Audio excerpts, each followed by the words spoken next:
Good you as you come in. Welcome to Renewing Your Mind. I am Minister Sharon Brumfield. Today we're talking about fear. I'm going to quickly put our scripture in the comments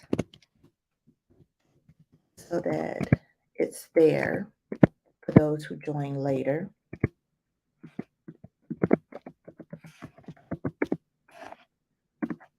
All right, as you come in, go ahead and like and share.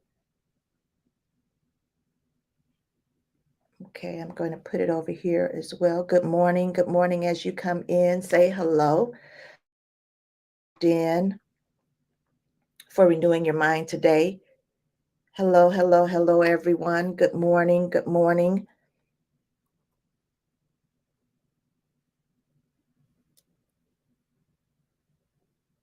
All right. So we're talking about fear today.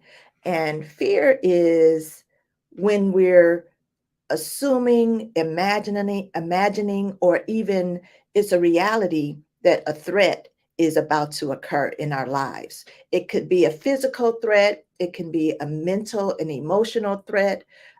Nonetheless, it's a threat and it causes us to have that feeling of fear. And it can come out in different ways. Uh, Sometimes you can get shaky, your hands are shaking or your legs are shaking. It can cause you to retreat back from whatever you were trying to do. You'll pause it right there, stop it right in its tracks, and you'll turn back, shrinking back. Um, One thing that I thought about when it comes to fear is I sponsored this self-defense class, and I actually took the class as well. I did a whole boot camp for girls, and then I did a day for women to learn how to, defend yourself if the need arises. You would at least know what to do. So, in taking this class, I learned some things about um, when when you're in this place and you think that an attack is coming, you think that there's a threat, and you become fearful. You look at the person. I don't know the exact number of feet away from you now, but if a person is, say you're at the gas station, you're pumping your gas, and you notice a person is approaching you and they're a little ways off, you become aware of it. The first part of it is to become aware. So now you're not just pumping your gas, but you're looking at the individual because they may just be walking or they may be coming to do harm to you. So you kind of watch them from afar, and then you kind of see, okay, now they're getting a little closer. Now you're going to start doing some things to protect yourself. You may put the gas nozzle back, get in your car, then once they get in your sphere of where you are, your personal space, now you're on guard. You get in your stance. You may have your keys ready to, stab them or poke them, whatever you can do to get yourself away and um, out of that situation. You don't just stand there and allow the person to attack you. There are steps to it. You're looking at them from afar and you're getting already in your mind what you're going to do. They start coming closer to you. Okay, now you already have your plan. You're either putting that thing away, dropping it, getting in your car, trying to get away. If they're so fast that they're already on you, then you already know this is happening. It's not an imagination. This is actually going to happen, and I need to do something to defend myself. Well, I thought about that when it comes to situations that may cause us to be fearful. Our scripture today is 2 Timothy 1 and 7. 2 Timothy 1 and 7. Good morning, everyone. As you're coming in, just say hello. Tap that heart button. Let me know that you're joining me this morning. 2 Timothy 1 and 7. It says, For God, and this is the Amplified Bible, for God did not give us a spirit of timidity or cowardice or fear, but he has given us a spirit of power and of love and of sound judgment and personal discipline, abilities that result in a calm, well-balanced and well balanced mind and self control.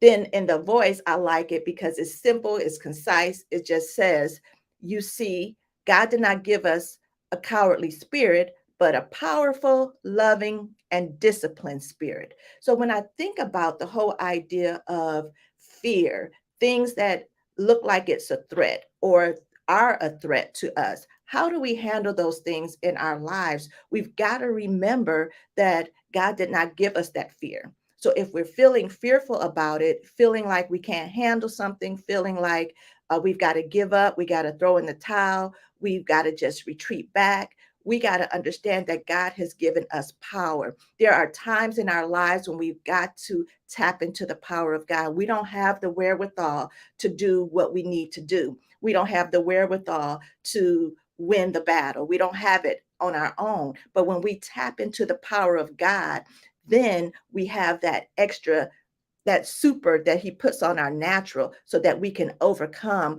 those situations, circumstances, and conditions that we would normally allow to overtake us, all right, to overwhelm us, to get us to a place where we don't even believe we can do it. So when it comes to the whole idea of fear, I understand, because I've had challenges in my life where fear rose up and I didn't know, can I keep going, can I keep pressing, or for the most part retreating backwards and saying, okay, I wasn't able to do that. Or the idea of being fearful of being successful in whatever you're trying to do, not knowing the end result of it all.